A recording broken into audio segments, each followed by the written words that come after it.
Sana may nakatambay sa favorite spot ko ah. Pato mga pre. Dito ang lusot na ito sa may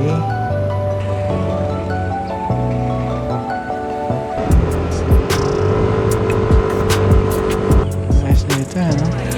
Nature. So yun mga tol, for today's video biyahe tayo ulit. Time check mga tol, 6:05 ng umaga mga tol. At punta tayo sa first booking natin. Papunta to ng Canlubang sa Don Bosco mga tol. Tayo yun naman lagi natin kinukuha ang booking no, palaging pa Kalamba. Kasi sa Kalamba mga tol no, paikot-ikot lang tayo sa Kalamba pero talagang nakakarami tayo. Pagka dito kasi sa mga ibang parte ng ano, mga karatig bayan na nahihirapan tayo, kaya dito lang tayo lagi sa Kalamba. Mga next week magkano tayo, Santa Rosa naman, depende no pag may pumasok. Bali itong customer natin no, tinext ko na at good thing no, nag-respond siya, nag-okay siya. Meaning no mga tol no, na legit yung booking. Kasi o siya, pagka hindi nag-respond talagang ano kahina-hinala talagang parang parang hindi naman legit yung booking. Diba, naghihinala tayo na baka ini-scam lang tayo nito ni tropa. Pero maganda no, na nag-respond siya. Kaya sure na sure tayo. Kaya ganito, binibilisan natin ng konti. Kasi pag hindi nag-text back, kaya pag tinawagan natin no, tapos hindi nasagot, parang parang 50-50 to diba, parang naghihinala tayo na baka pinagtitripan lang tayo. Ngayon mga tol no, Don Bosco Canlubang, expected na natin na traffic to mga pre. Pero bakit doon pa rin tayo bumabiyahe no? Alam na natin traffic. Ano oras na ba? 6:06. Rush hour yan. Talagang traffic lahat yan. Expected na natin yan kahit saan lugar. Kahit saan tayo mapunta, traffic talaga yan. Tulungan na lang natin yung mga commuter no, na makapunta sila dun sa gusto pupuntahan nila. Kawawa din naman itong mga commuter natin Kung pwede nga alam magmotor lahat, magmumotor lahat itong mga to Kasi syempre diba, yung iba naman ayaw naman din motor-motor. Lang bang pick up lang. Kung magmumotor din lang lahat no, pwede rin wala di naman lahat medyo sa pagmumotor. Kaya itong mga to, naarkila na lang ng motor, di ba? Wala hindi talaga ganoon kaganda ang public transport natin Kaya naasa sila dito. Good thing no, nagkaroon ng mga gantong bagay no, which is habal. Let's go. Dito na yan. Kay Gabriel po. Ito, pick upin na natin si Sir Gabriel. Sige po. So yun, na-pick up na natin si Sir. Let's go. Labas lang tayo dito sa village. Liko lang tayo dito. Dito tayo sa ating favorite road. Tayo sa may favorite road with nature spring. Hey, grabe si Tatang.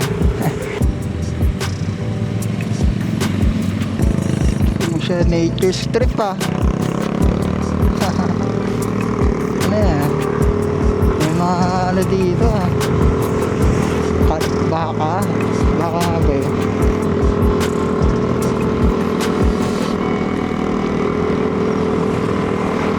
ulit tayo sa Foothold Street. Medyo makulimlim pa rin no. Sana wag muna umulan. Uwi muna ako. Liliko lang tayo dito sa Foothold Street. So yun, nakaliko na rin tayo. Ang daming commuter bawa natin kung makakasakay lahat yung commuter na yan para sa mamatin. Buti naman hindi pa masyado marami sasakyan no? Kasi kalamitan hanggang dito na yung ang pila yan. Ngayon hindi. Good thing yan good shit yung good shit. Yan, dito na tayo sa may checkpoint Kalamba. Let's kakanan lang tayo dito. Bakit na Mayabang. Ganda ng araw ngayon. Huwag naman sanang umulan. Kakanan tayo dito mga pare ko 6:30 na pala no. 6:30 na ng umaga. Nagre-ring na yung ito na the traffic. Kailangan natin dumistarte mga pre kasi ito yung binabayaran sa atin is the diskarte ng isang joyride driver.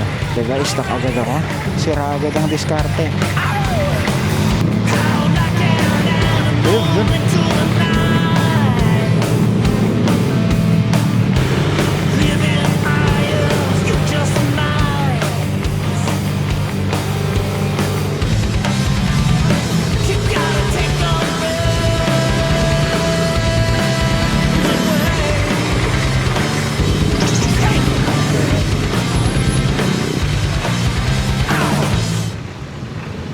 Ito na, hatid na natin si sir. Bali, ano sir? 145 lahat sir. Kasama yung toll. Thank you sir. Okay na.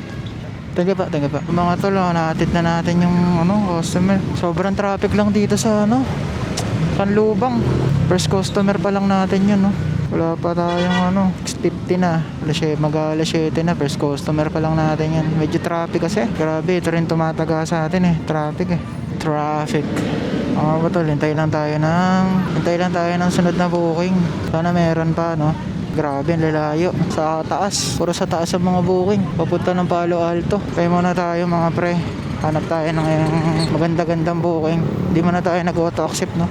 Yan, ang lalayo Wala dito sa loob ng Kanlubang. Kaya mga tol, hanap lang tayo ng booking. Malapit-lapit. Ito din na nagpapatagal sa atin mga pre. Itong kakapili natin Pag pili tayo ng pili, lalo tayo nagtatagal. Ito muna tayo mga tol.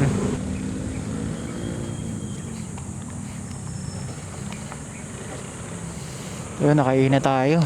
Mga tol, no, sa sobrang tagal natin nag-aantay dito, no, nakahanap din tayo ng biyahe. Papunta to ng munisipyo ng Calamba, mga tol. Tagal natin doon, naghintay talaga tayo, pre.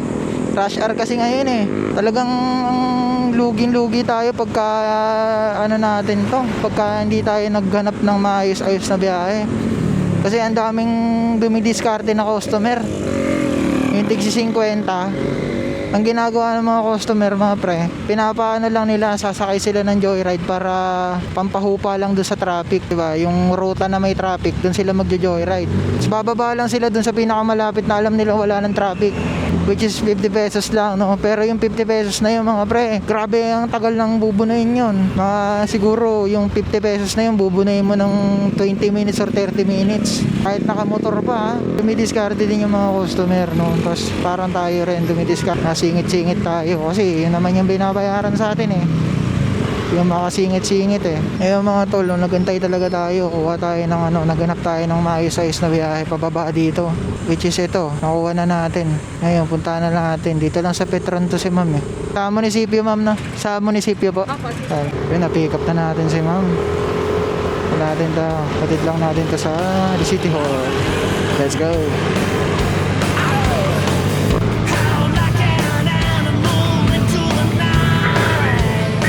Init.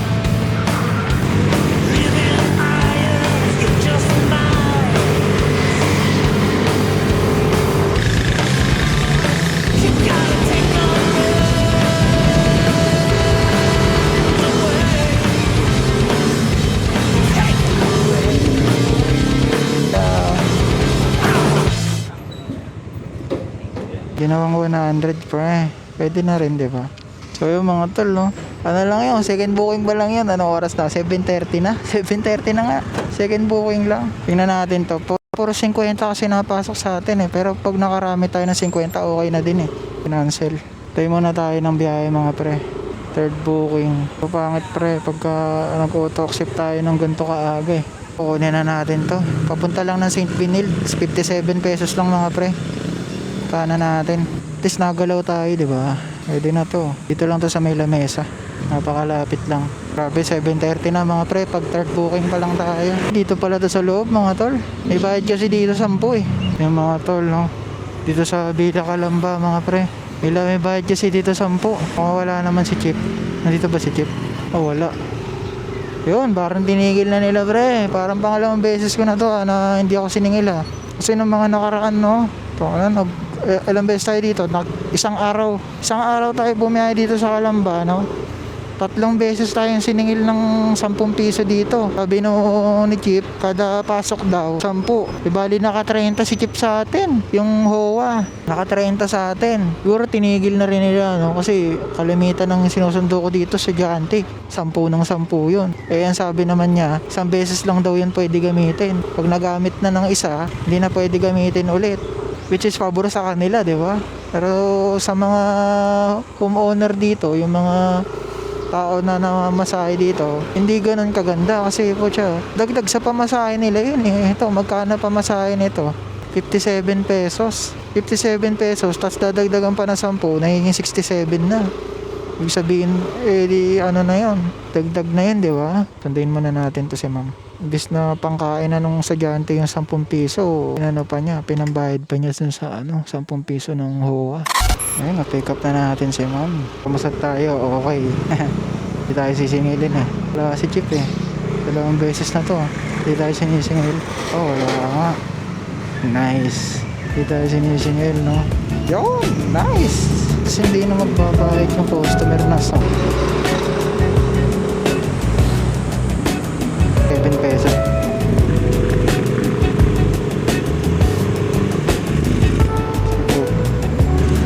Tricky ang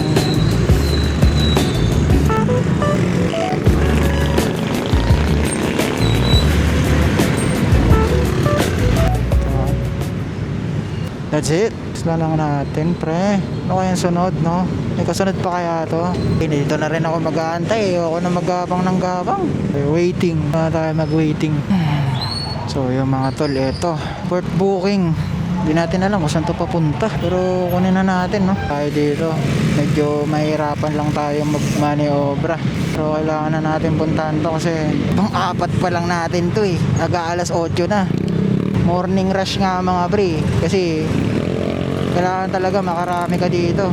Kasi mamaya niyan, wala na yan. Mga 10 onwards, paisa-isa na lang yan. Mahirapan na tayo makakuha. Kaya nga tayo dito bumiyaya sa Kalambay. Busy dito eh. Ito mga tol, dito tayo. Sa gilid pala ng tulay ito. Eh, malapit-lapit lang. Dito sa may parean. Sa gilid siya ng railroad. Laki din ng bahay nila, no? Kaya siguro hindi pa ginawa ang PNR dito eh. Sa Kalambay. Di ba sila naglagay ng malalaking poste? Kasi may mga may-ari pala itong mga ditong gilid ng gilid ng ng railroad. May mga may-ari. Kay Sir Neil po. Tol, punta tayo ng turbina. Bakit ulit tayo ng turbina mga pre? Kung saan pa yung sinabi ko kanina na ayoko, doon pala tayo. Bakit na naman tayo dito? Let's go.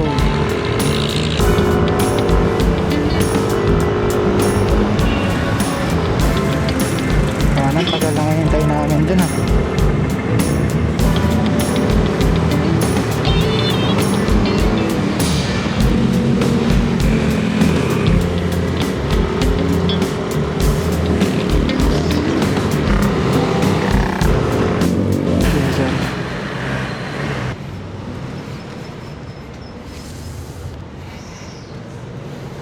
Yun, nahatid na natin si sir. Walang katip-tip.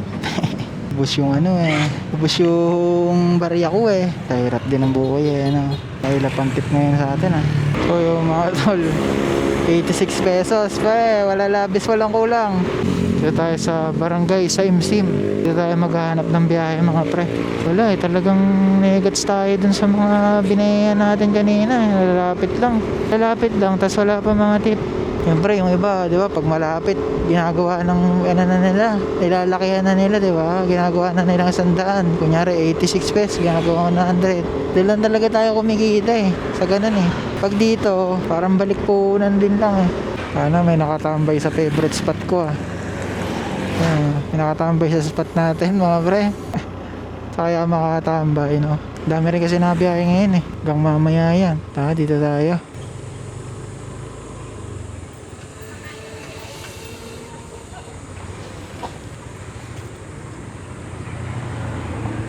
Muna tayo tambay mga tol, no? Dito tayo sa may barangay sa IMSIM. Kalamba pa rin mga pre. Makakuha lang tayo ng booking dito via all accept. Kasi yun, 86 pesos ulit, diba? Sana mag-tip naman, no? Kasi wala pa tayong tip eh. Simula kaninang umaga, di cash payment pa to mga pre.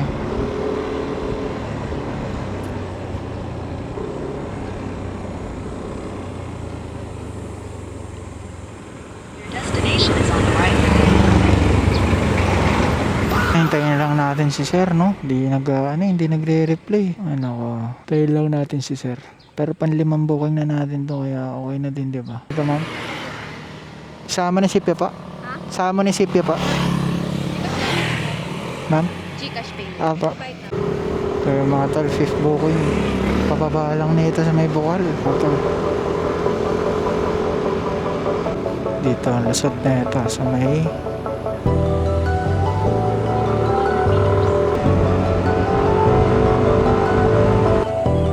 ito, no? Nature trip. Dahan lang.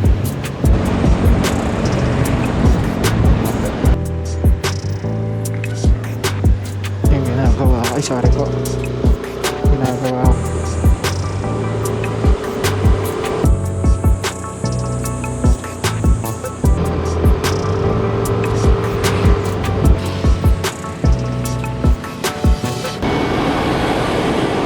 Kaya na lang, nandito lang tayo. Pangalawang beses natin nagati dito. Pangalawang beses mo na yan. Thank you, ma'am. Okay na, di ba? Panglima na yan. Tip booking. Done. Okay. Ayun mga tol. Panglima na yun. Nang oras pa lang. Mag-alas 9. Okay na din, di ba? Nakalima na tayo kahit pa paano. So wala tayong mga tip eh.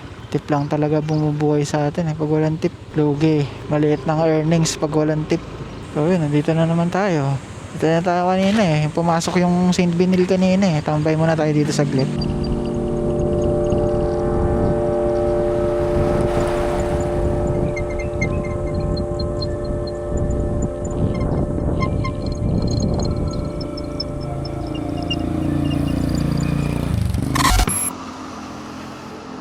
Grabe, basang-basa. Naambon pa rin eh. Lakas pa rin ng ambon oh. Magkakaputi nga ako. Ano pa pre, ito lang hirap pagka naulan eh.